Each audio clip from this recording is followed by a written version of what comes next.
এই কাৰ্যকলাপত আমি প্ৰমাণ কৰিম যে গেছীয় পদাৰ্থৰ সংকোচনীয়তা জলীয় পদাৰ্থতকৈ বেছি। তাৰ কাৰণে আমি বিকাৰ ল'লোঁ, বিকাৰত কি ল'লোঁ? পানী আৰু এটা বেজি নথকা চিৰিঞ্জ ল'লোঁ। এতিয়া চিৰিঞ্জটো পানীত এইদৰে বিকাৰত দিলোঁ আৰু পিষ্টনটো টানি দিলোঁ। ইয়াত চিৰিঞ্জত পানীৰ লেভেলটো হ'ল 10.3, মই এৰ' মাৰ্ক দি দিছোঁ।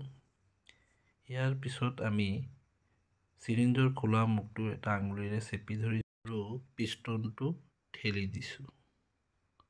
তেতিয়া স্কেলৰ জোখ হ'ল 10.3 থাকিলে, অলপমান কমিছে। এতিয়া আমি একেধৰণে তেলত কৰিম আগৰ দৰে। এতিয়াও স্কেলত 10.3 আৰু একেদৰে আমি টানি দিলোঁ, স্কেলৰ জোখটো 10.3 হ'ল।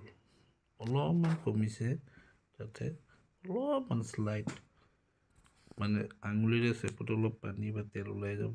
এতিয়া আমি বায়ু ল'ম।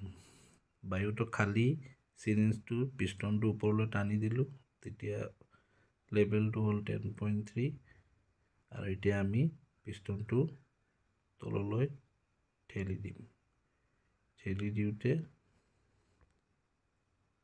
হ'ল লেভেল কমি গ'ল, দেখিলানে?